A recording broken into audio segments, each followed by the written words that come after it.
सुप्रभात बच्चों। कक्षा 10 हम पढ़ रहे थे नेताजी, है ना। नेताजी का चश्मा। स्वयं प्रकाश इसके लेखक है। हमने कल यहाँ पढ़ दिया था कि हालदार साहब जो थे वो एक कस्बे में जाते थे और वहाँ जो बस्ट लगा हुआ था नेताजी का, उस पर चश्मा पत्थर का जो है वो बनाना भूल गया था। और वहाँ पर जो एक जिसको कैप्टन कहते थे लोग, असली में कैप्टन था नहीं पर कैप्टन कहते थे, और वो चश्मा बेचता था, तो रोज नए नए चश्मे नेताजी की आंखों पर दिखाई देते थे। तो हालदार साहब वहां रुक कर, उस पान वाले की दुकान सामने ही थी, तो उनसे पूछा उन्होंने कि ऐसा कौन करता है। हमने कल यहाँ तक पढ़ा था, अब हम आज उसके आगे से पढ़ेंगे। पान वाले के लिए ये एक मजेदार बात थी, लेकिन हालदार साहब के लिए चकित और द्रवित करने वाली। यानी वह ठीक ही सोच रहे थे। मूर्ति के नीचे लिखा मूर्तिकार मास्टर मोतीलाल। वाकई कस्बे का अध्यापक था। बेचारे ने महीने भर में मूर्ति बनाकर पटक देने का वादा कर दिया होगा, बना भी ली होगी, लेकिन पत्थर में पारदर्शी चश्मा कैसे बनाया जाए, कांच वाला, यह तय नहीं कर पाया होगा, या कोशिश ही की होगी, असफल रहा होगा, या बनाते बनाते कुछ बारीकी के चक्कर में चश्मा टूट गया होगा, या पत्थर का चश्मा अलग से बनाकर फिट किया होगा, वह निकल गया होगा। उफ, ये सब जो है हालदार साहब सोच रहे हैं कि हो सकता है मास्टर ने बनाया तो या तो वो भूल गया है, या पत्थर में पारदर्शी यानी आर पार दिखने वाला चश्मा किस तरीके से बनाया जाए ये उसे समझ नहीं आया है, या फिर बनाने में असफल रहा है, या कुछ ज्यादा ही बारीक बनाने के चक्कर में चश्मा टूट गया है, ऐसा वो सोच रहे हैं। हालदार साहब को यह सब कुछ बड़ा विचित्र और कौतुक भरा लग रहा था। अलग ही लग रहा था उन्हें कि ऐसा हुआ तो हुआ क्यों। इन्हीं ख्यालों में खोए खोए पान के पैसे चुकाकर चश्मे वाले की देशभक्ति के समक्ष नतमस्तक होते हुए वह जीप की तरफ चले कि चश्मे वाला वाकई में है देशभक्त है, चश्मा लगाकर अपनी देशभक्ति का फर्ज पूरा करता है।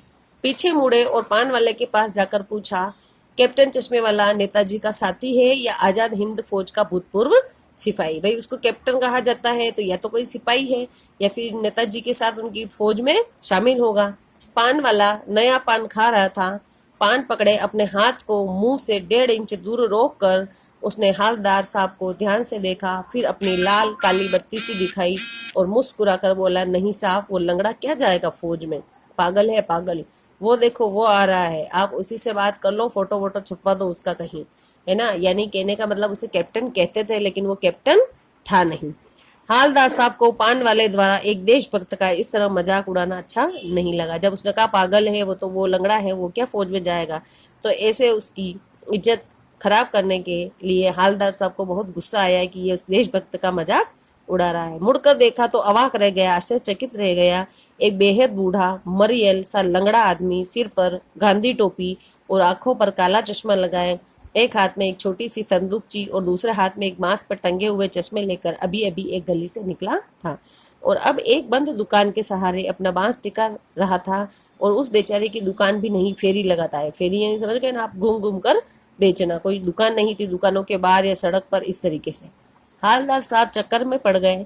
पूछना चाहते थे इसे कैप्टन क्यों कहते हैं, क्यों यही इसका वास्तविक नाम है, लेकिन पालवाने ने साफ बता दिया था कि वह इस बारे में और बात करने को तैयार नहीं है। वो सोचते थे कि इनका नाम कैप्टन क्यों है, ये अगर किसी फौज में नहीं है तो इसका नाम कैप्टन क्यों रखा गया है। पान वाले से वो पूछना चाहता था, लेकिन पान वाले ने साफ साफ मना कर दिया था।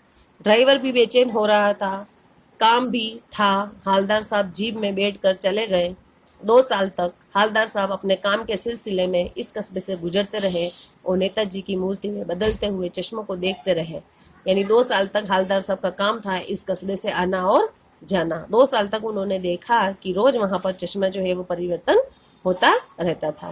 कभी गोल चश्मा तो कभी चौकोर, कभी लाल, कभी काला, कभी धूप का चश्मा, कभी बड़े कांच वाला गोगो चश्मा, पर कोई ना कोई चश्मा होता जरूर। इस धूल भरी यात्रा में हालदार साहब को कौतुक और प्रफुल्लता के कुछ क्षण देने के लिए, यानी हमेशा वो उस जगह से निकलते थे और हमेशा उनकी आदत पड़ गई थी वहां देखना कि आज नेताजी की आंखों पर कौन सा चश्मा लगा हुआ है। आज यहीं तक पढ़ेंगे, आगे का जो है हम कल पढ़ेंगे। यहाँ की तक स्टोरी में अगर आपको कोई समस्या है तो आप मैसेज या कॉल कर लें। Thank you.